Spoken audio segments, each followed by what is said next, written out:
Nagmistulang tambakan ng mga sirang gamit at maputik na mga damit ang bayan na ito sa Bangged Abra matapos manalanta ang bagyong Egay. Ilang araw na ang nakalipas ay marami pa rin sa mga biktima ng bagyo ang walang kuryente at maayos na tirahan. Isa si Edrilyn Villastiki sa mga nasiraan ng bahay sa paghagupit ng bagyong Egay sa Barangay Sabtan, Olo, San Isidro Abra. Nilipad ng malakas na hangin ang malaking bahagi ng kanilang bubong hanggang masira ng tuluyan sa walang humpay na pagbuhos ng ulan.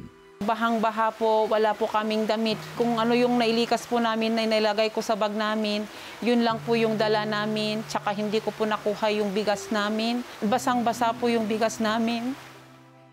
Lubhang nahihirapan si Edrilyn sa kanilang sitwasyon, lalo na para sa 10 taong gulang at 7 buwang gulang niyang mga anak.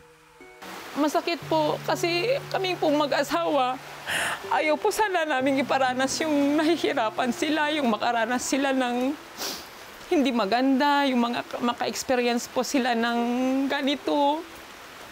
Napawi ang alalahanin ni Edrilyn nang magtungo ang Operation Blessing sa kanilang lugar upang mag-abot ng tulong sa mga biktima ng bagyo.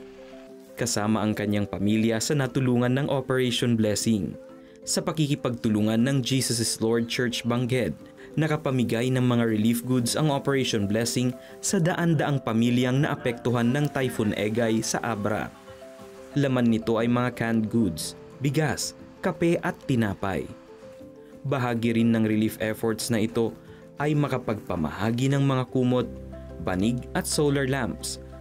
Malaking tulong po sa amin yung binigay niyong kumot kasi wala din po kaming kumot tsaka manig po. Yung kama po ng kapitbahay namin, linalagyan lang po namin ng karton. Tsaka solar po, wala din po kaming ilaw. Kaya yung lighter po, yun yung ginagamit naming ilaw. Kasi yung baby ko din po naghahanap ng ilaw kasi sanay po sa may ilaw. Kalakip ng tulong material ng Operation Blessing, ipinanalangin din ng team si Edrilyn at ibinahagi ang magandang balita ng Diyos na magbibigay lakas sa kanila at bagong pag-asa. Maraming salamat po sa Operation Blessings at natuntun niyo po ako na natulungan. Malaking blessing po to sa amin.